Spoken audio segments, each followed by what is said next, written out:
Hey everybody, this is Mark with Mark's Home Hobbies. Just a little video here, doing some work down in my shop. Put away the RC cars for right now, and I got a gig tonight, so I got to go play this here guitar. This is a Schecter C4 XXX bass guitar, 4-string. I bought this guitar probably about 20 years ago, 25 years ago, so it's pretty old. It's had some modifications done to it. I always do that to all my stuff.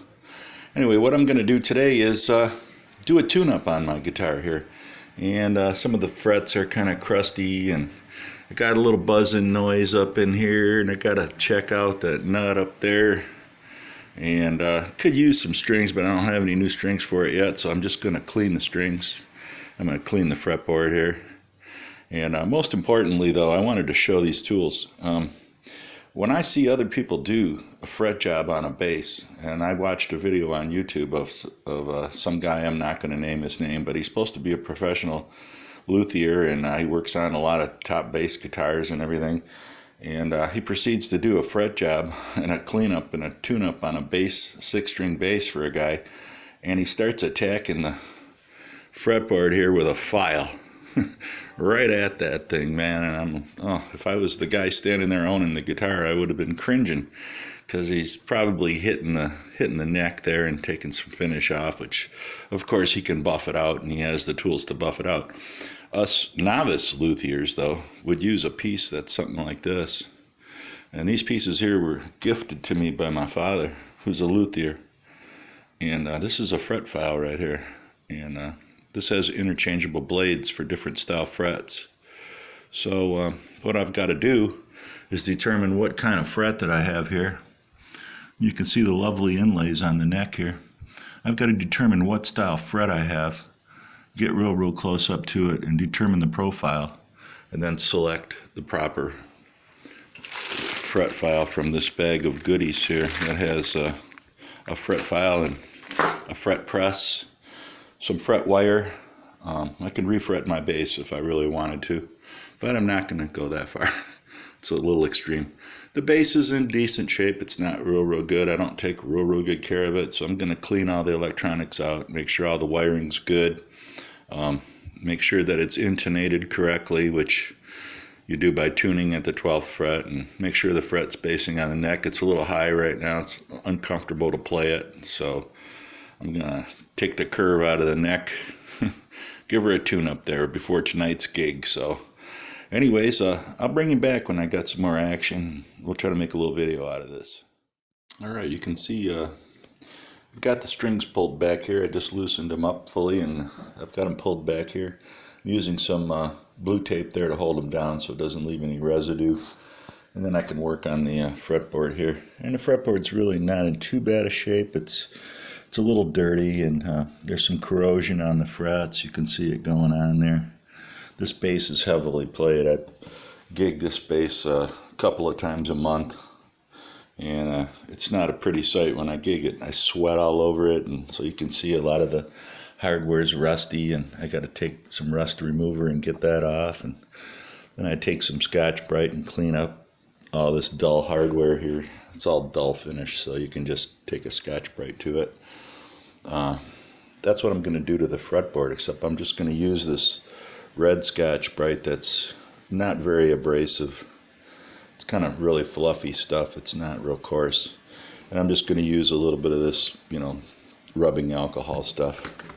Kind you get at the dollar store there, except it's 91%. So that'll take off of this goop off of here without really interfering with it, and I just won't get it too close to the edges here to get it too wet, so it will attack any finish that might be on there.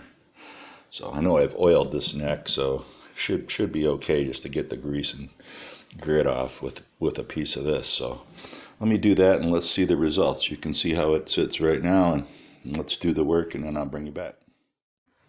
Yeah, that's what came off the neck after I wiped off the alcohol off of it. So she's pretty clean right now. Looks real good. Cleaned off a lot of the corrosion off the frets, and just that little bit of Scotch-Briting really does wonders, I'll tell you what.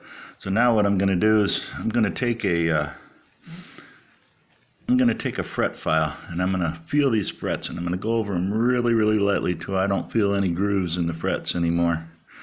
And how you do that is you're going to take your neck protector, and you're going to lay it down like this. And this is what I was talking about, that guy in the video.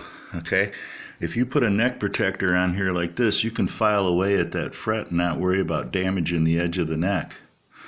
Alright, I can take this fret file and I can put it right directly on that fret and go to town without worrying about making a mark on the side of the neck or messing up my guitar's finish. So yeah, I thought that was kind of strange that the professional guy didn't use one of those neck protectors when he was doing the guy's fret job on his guitar. Just my thoughts. Hey everybody. Yeah, so I got the fretboard all done. Dressed all the frets, cleaned the fretboard really, really good with some red Scotch-Brite there, a little bit of 91% alcohol. Then I wiped it off with a clean paper towel. These are the tools that I used right there. That's a fret file. That's a normal small needle rat tail file. That's clippers. Here's the neck protectors that I used on the neck there. You can see it turned out real nice. No scars, no nicks, no errors. But when you do use the alcohol on the fretboard, it does dry this out. So you're going to need to apply this stuff. And this is Dr. Stringfellow fretboard conditioner. And this is not a plug for them by any means. It just happens to be what I have. And it's made in the USA too. So it says shake well before using.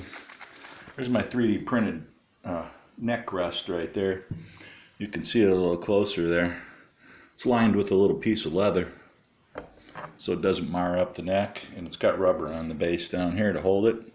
And the nice thing about it, I can't really show it to you, but you can flip it up like this and use it for acoustic guitars too.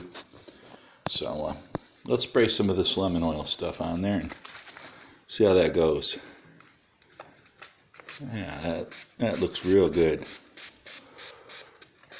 And like they say, don't get cheap on me, okay? So what we're going to do is coat that up like that. You can see already it looks really, really nice on there. Really, it's going to get down into the wood. So we're going to let that soak up for about 5 minutes or so. And I'll bring it back. And then I'm going to wipe it all off and I'll show you the finished product. Yep, and there's the finished product. You can see it's very glossy. And I tell you what, for having a finish on this neck, it's very playable because it's a very, very smooth finish. Schecter did a really good job on this bass. That's even though it's a fairly cheap guitar, it is nice playing, has a nice neck. I dressed all the frets. No sharp edges anywhere.